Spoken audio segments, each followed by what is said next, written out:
Actually, I'm not really sure why I'm up here. Why am I up here and you are down there? So many talented educators in this room.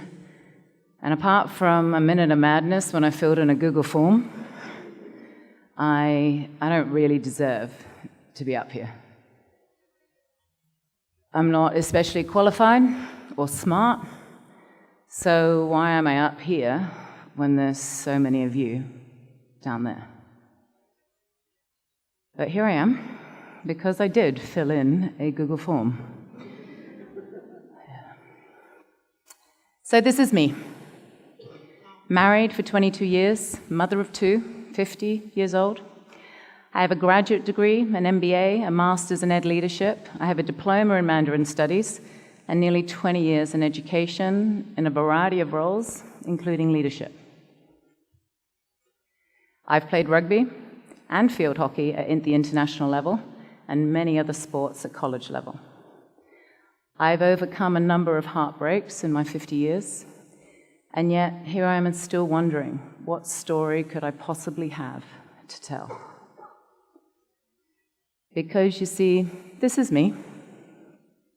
This is the me who you might see. Confident, knowledgeable, capable, achiever. But whilst maybe this is what you see, that's not really what's going on. That voice you just heard, that was this me. The one wearing the mask. My invisible friend. And this one is not as much fun as the one I had at 3 years old.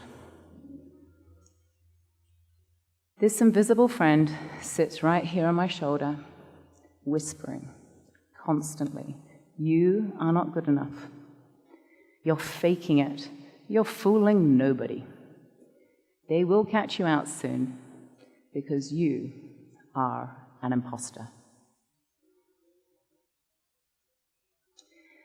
So this is the imposter syndrome, identified by clinical psychologist Clarence and Imes in 1978. And like any secret, it's not often talked about, but it is very, very real. It is a constant, crushing crisis of confidence. So recently I started wondering, is it just me? Is it just me that's faking it? Me who's being so weak and pathetic? So I messaged some of my female mentors, women in leadership in different number of roles who I've respected for a number of years. And I asked them what they knew about the whispers. But even as I did this, I was always worried. What if they came back and said, "Ha!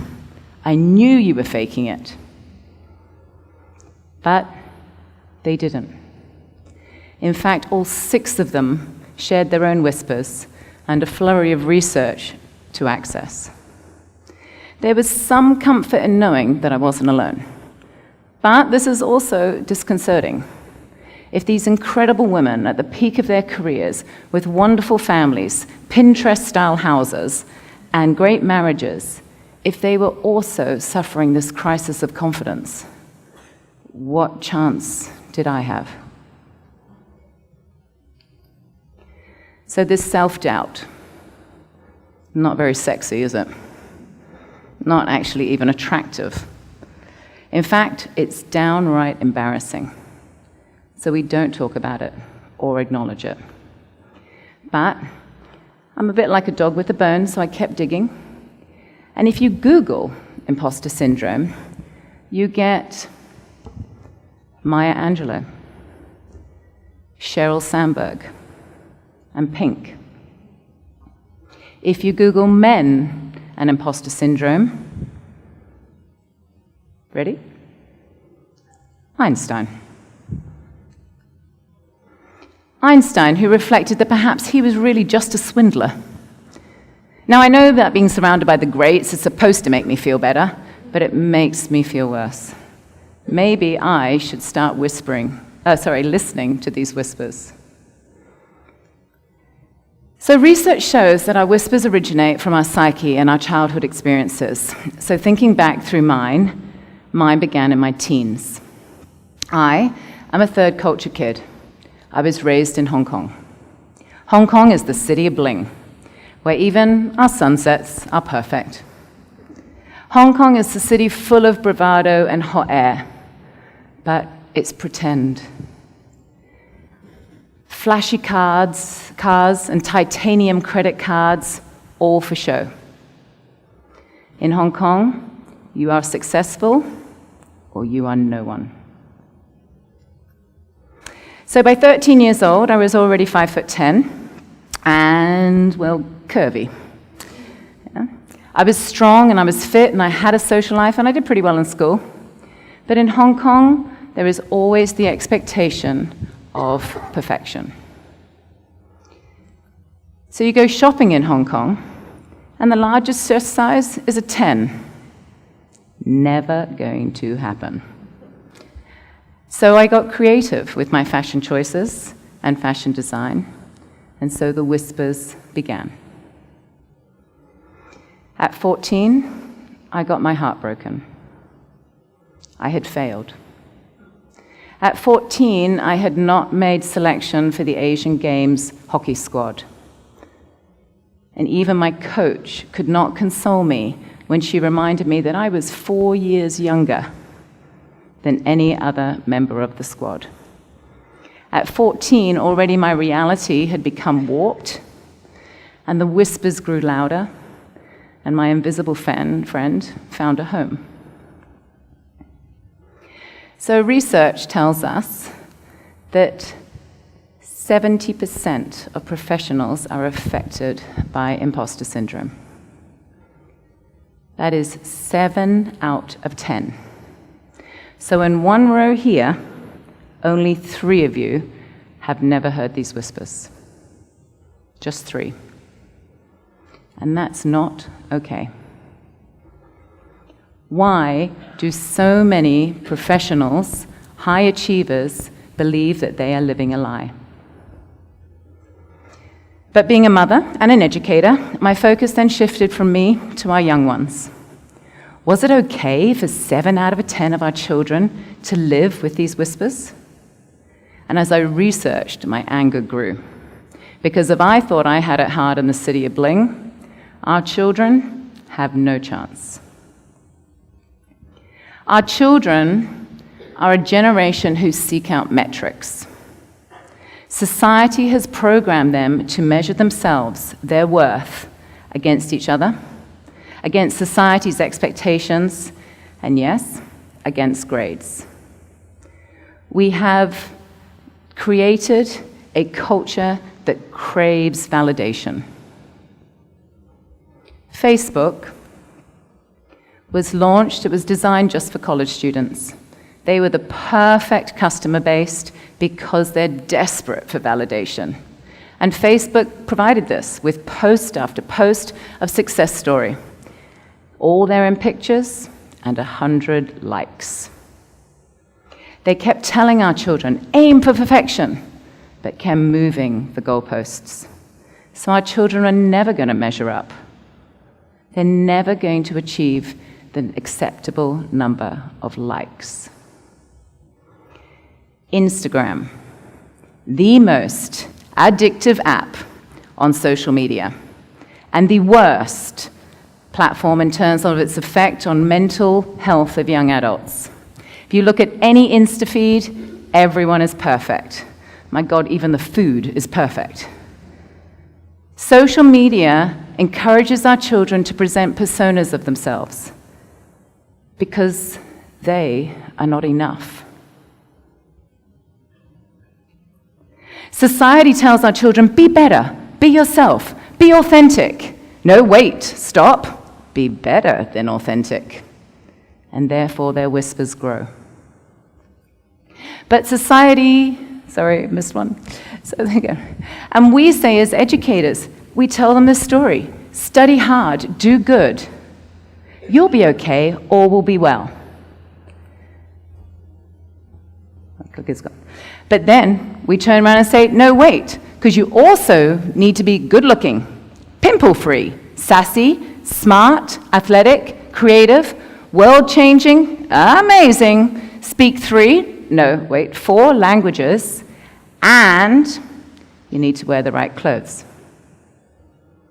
No wonder there are whispers. My God, I am surprised their invisible friends are not shouting from the rooftops. But I am also to blame as a mother and an educator because I celebrate success. I celebrate the winners, the perfect score, the champions, the best. We all do with loud, internet-fueled voices. This is what success looks like. And yet, what about those who persevered? Those who struggled and survived? Those who tried and failed? Those who opened more doors than were possible at the beginning of their journey? Are our voices as loud for them? But we are parents, and we are educators, and we are powerful. Together, we can reframe these whispers. We need to be brave and take action. We need to show up, as Brené Brown says. We need to be willing to engage with something uncomfortable when we'd rather not. We need to model this bravery for our children. Do you know how many times I nearly pulled out of this talk? How late I left it to submit my script? How many excuses I found? Because I was listening to my whispers. But I needed to be brave.